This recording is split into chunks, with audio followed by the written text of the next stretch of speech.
നേരം പരപര വെളുത്തു വരുന്നു. വയലരികത്തേക്ക് ജോലിക്കാർ വരാൻ തുടങ്ങി. അതിലൊരാൾ ദൂരെ അകലെയായി ഒരു വെളുത്ത വസ്ത്രം ചെളിയിൽ പുരണ്ടു കിടക്കുന്നതായി കണ്ടു.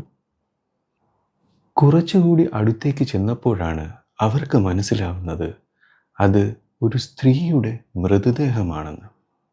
അവരെല്ലാവരും ഞെട്ടി. അത് ഒരു ഗർഭിണിയായ സ്ത്രീയായിരുന്നു. അവരുടെ വയറ് കീറിയ നിലയിലായിരുന്നു. ഇത് കണ്ട് അവിടെ നിന്നൊരു മുത്തച്ഛൻ പറഞ്ഞു, ഇത് ഒടിയൻ്റെ പണിയാണ്.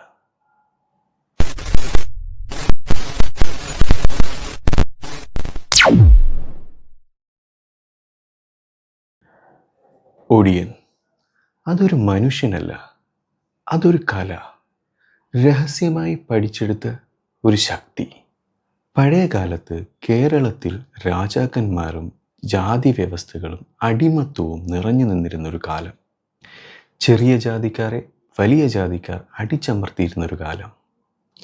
ജീവിക്കാൻ, ഭീഷണിപ്പെടുത്താൻ, ചിലപ്പോൾ ശത്രുക്കളെ ഇല്ലാതാക്കാൻ അവർ പഠിച്ചെടുത്തൊരു ഇരുണ്ട കല, ഒടിവിദ്യ.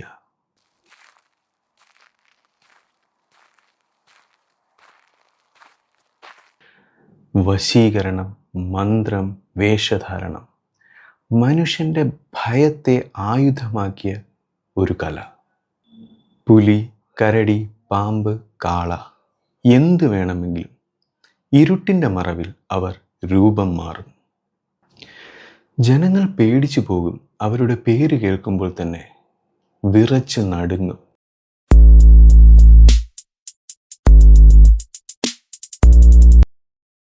ഒരു കർഷകൻ രാത്രി വയലിലൂടെ നടക്കുകയായിരുന്നു.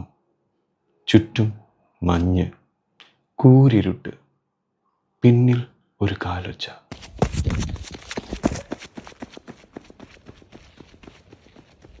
അവൻ തിരിഞ്ഞു നോക്കുമ്പോൾ ഇരുട്ടിനുള്ളിൽ ഒരു കാള, ജ്വലിക്കുന്ന ചുവന്ന കണ്ണുകൾ.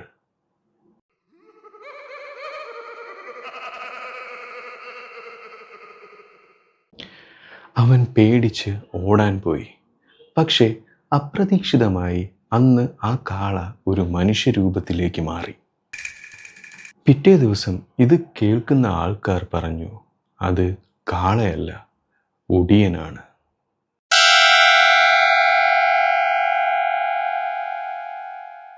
ഇതുപോലെ തന്നെ ഗ്രാമത്തിലെ ഒരാൾ ശത്രുവിനെ ഇല്ലാതാക്കാൻ വേണ്ടി ഒടിയനെ വീട്ടിലേക്ക് വിളിച്ചു വരുത്തി. ഒടിയൻ മന്ത്രങ്ങൾ ഉച്ചരിച്ചുകൊണ്ട് വീട്ടിലേക്ക് വന്നു. പക്ഷേ മന്ത്രം തെറ്റി. ശത്രു മരിച്ചില്ല. പകരം ഭീതിയുടെ നിഴലിലായത് ആ വീട്ടുകാരായിരുന്നു. ആ വീട്ടിൽ പിന്നെ താമസിക്കാൻ പറ്റാതെയായി. കാരണം രാത്രിയിൽ ആ വീട്ടിൽ നിന്ന് കേൾക്കുന്നത് കാളയുടെ ഉച്ചത്തിലുള്ള ശബ്ദങ്ങളായിരുന്നു. അങ്ങനെ നിരവധി കഥകളുണ്ട് ഒടിയനെ പറ്റി.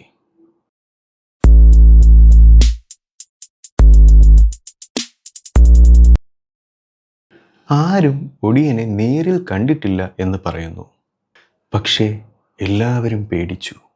രാത്രിയിൽ വേഗത്തിൽ ഓടിപ്പോകുന്ന ഒരാളെ പോലും എല്ലാവരും ഒടിയൻ എന്ന് പറഞ്ഞു. ചിലർ വിശ്വസിച്ചു ഒടിയൻ ശക്തി നേടാൻ വേണ്ടി മനുഷ്യബലി കൊടുക്കുമായിരുന്നു എന്ന്. മറ്റു ചിലർ പറഞ്ഞു അത് വെറും വേഷം മാത്രമാണെന്ന്.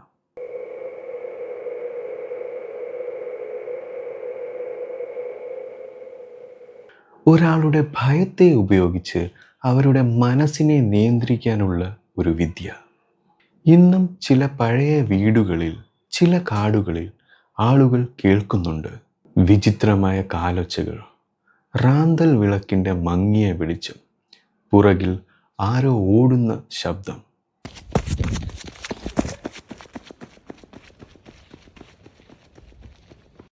ഇതിൽ സത്യമുണ്ടോ, അതോ നമ്മുടെ മനസ്സിൻ്റെ കളിയാണോ?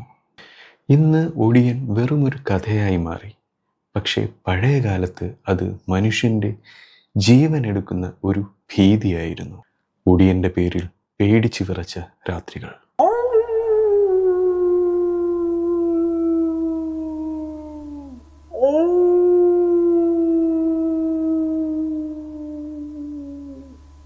നിങ്ങളുടെ നാട്ടിലും ഇതുപോലെയുള്ള ഒടിയൻ കഥകളുണ്ടെങ്കിൽ കമൻറ്റ് ബോക്സിൽ പറയുക.